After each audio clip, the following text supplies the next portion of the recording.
Una sa lahat ang magbigay kong galang sa ating Amang Diyos na Panginoon ng langit at ng lupa, at sa Panginoon Jesucristo at sa banal na Espiritu Santo na siyang mangunguna sa atin upang maunawaan natin ang lahat ng mga salita ng ating Panginoon Jesucristo at ang mga nakasulat sa Biblia. At ito ang aking babasahin dito sa Juan 5:24. Ang talata na ito, ang pamagat nito, katiyakan ng mga tao na hindi siya hinatulan ng Diyos. Ito lahat ito katiyakan at matitiyak natin na sigurado. Sa Juan 5:24, ito ang sinasabi. Katotohanan, katotohanan sinasabi ko sa inyo, ang dumirinig ng aking salita at sumampalataya sa kaniya na nagsugo sa akin ay may buhay na walang hanggan. At hindi papasok sa paghatol kundi lumipat na sa kabuhayan mula sa kamatayan.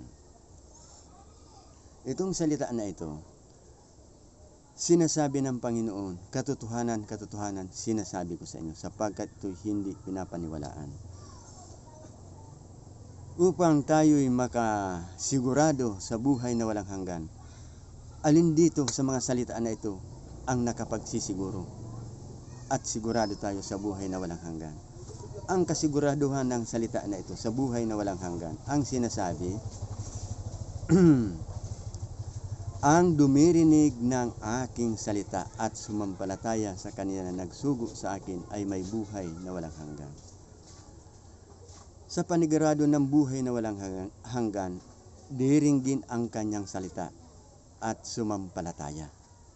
Ano ang sinasabi niya? May buhay na walang hanggan. Sa mga salitang ito, hindi ba kayo natutuwa dahil gusto niyo ng buhay na walang hanggan? Sa mga salitang ito, na ang kaligtasan pala at ang buhay na walang hanggan, ang diringgin ang kanyang salita at sumampalataya, may buhay na walang hanggan. At sinasabi niya dito, at hindi papasok sa paghatol kundi lumipat na sa kabuhayan mula sa kamatayan. Kaya mga kapatid, ang gusto ng buhay na walang hanggan, ito ang dapat natin gawin. Ang sampalatayanan ang kanyang mga salita, sapagkat ito ang sinasabi niya, may buhay na walang hanggan. Ngayon na itiniyak na ng Panginoon na ang tao sa mga nananampalataya may buhay na walang hanggan at hindi kayo magkakaroon ng kaligayahan at katuwaan sa inyong mga puso. Ano ang gagawin ninyo kung gusto niyo ng buhay na walang hanggan? Sabi ng Panginoon, sampalatayanan ang kanyang mga salita. Ngayon, nalaman na ninyo, natiyak na ninyo ang buhay na walang hanggan. Kaya sa gusto ng buhay na walang hanggan, dapat niyang sampalatayanan ang salita ng Panginoon, sapagkat ito'y sinasabi niya, at hindi papasok sa paghatol kundi lumipat na sa kabuhayan mula sa kamatayan. Sa pananampalataya sa kanyang salita, sabi, hindi na papasok sa paghatol kundi lumipat na sa kabuhayan mula sa kamatayan. Mga kapatid, natiyak na natin na tayo'y may buhay na walang hanggan, sapagkat wala na tayong hatol. At dito sa Juan 6:47, katotohanan, katotohanan sinasabi ko sa inyo, ang sumasampalataya ay may buhay na walang hanggan. Inulit niya naman ang katotohanan upang sampalatayan natin siya. Ang sinasabi niyang buong katotohanan na inaalok niya, may buhay na walang hanggan. Sa ilalim ng pananampalataya, iyan ang pangako niya, ang buhay na walang hanggan sa mga nananampalataya. At dito sa Juan 8:51, katotohanan, katotohanan sinasabi ko sa inyo, kung ang sino man ay tutupad ng aking salita ay hindi siya makita magpakailanman ng kamatayan. Ang inaalok dito ng Panginoon, ang buhay na walang hanggan. Tiniyak na ng Panginoon na sinasabi, katotohanan sinasabi ko sa inyo, kung ang sino man ay tutupad ng aking salita, ay hindi siya makita magpakailanman ng kamatayan. Gusto natin ng buhay na walang hanggan, ngunit hindi naman natin ito sinasampalatayanan sapagkat ang sinampalatayanan natin na gusto natin ang mamatay bago mabuhay. Ngayon, nung inaalokan ng Panginoon at tiniyak ang buhay na walang hanggan, hindi mo naman tinanggap at hindi mo naman sinampalatayanan dahil ang gusto mo, mamatay ka bago bubuhayin. Sa gusto ng buhay na walang hanggan, ang marapat na gawin, sumampalataya, sapagkat nalalaman baga ninyo ang sinasabi na mamatay bago mabuhay.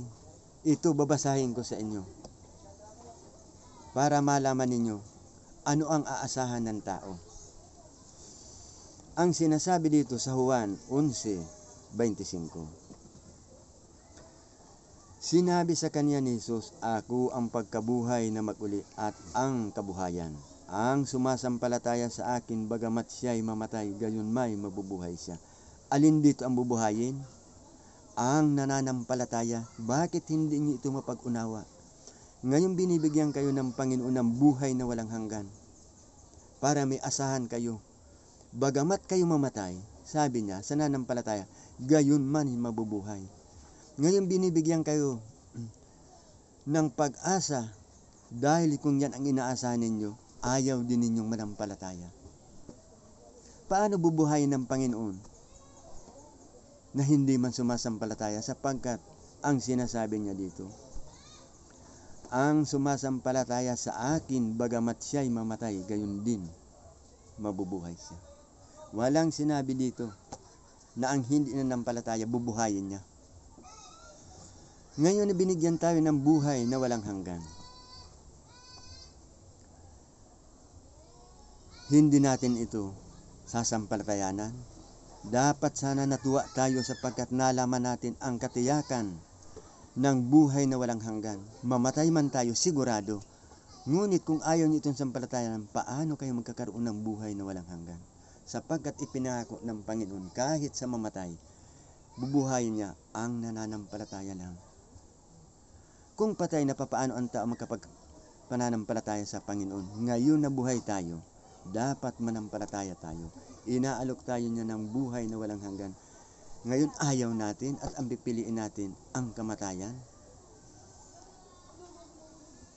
Dahil dito sa sinabi niya na ang bubuhayan niya uli, ang nananampalataya, paano ang umaasa na sa pagkabuhay na maguli, nabubuhayin siya sapagkat hindi naman siya sumampalataya sa Panginoon? Ano ang aasahan ng tao? Narito inaalok ng Panginoon ang buhay na walang hanggan at hindi naman sasampalatayanan ng tao at hindi tatanggapin. Dito sa Juan 11:26. At ang sino man nabubuhay at sumasampalataya sa akin ay hindi mamatay magpakailanman. Ang sinasabi ng Panginoon, ang sumasampalataya sa akin ay hindi mamamatay magpakailanman. Inaalok tayo ng buhay na walang hanggan at tiniyak niya na hindi mamamatay magpakailanman. Ito dapat sana tayo natuwa at nalaman natin ang kasiguraduhan ng buhay na walang hanggan at hindi tayo hinatulan niya. Kaya marapat lang na itong mga salitang ito na nalaman natin ang katiyakan natin sa buhay na walang hanggan. Dapat sana natuwa tayo. Kung natuwa tayo at kailangan natin ang buhay na walang hanggan, ano ang gagawin natin? Dapat sampalatayanan na natin ang salita ng Panginoon at ang ating Panginoon sapagkat siya tunay at tapat sa kanyang mga pangako. Ito lang ang maipapahayag ko sa inyo na kaunti. Salamat sa ating Panginoon Diyos at sa Panginoon Kristo at sa Banal na Espiritu Santo. Sana maunawaan natin ito, sapagkat itong malaking kaligayahan ng bawat tao na nakapag-unawa at sa gusto ng buhay na walang hanggan. Nalaman ng tao na hindi siya hinatulan at mayroon buhay na walang hanggan sa mga nananampalataya. Ang susunod nito, mga kapatid, ang tatalakayin ko sa part 3, ang pamagat nito, katiyakan ng mga tao kung siya tumupad sa utos ng Panginoon. Yan lang po. Salamat.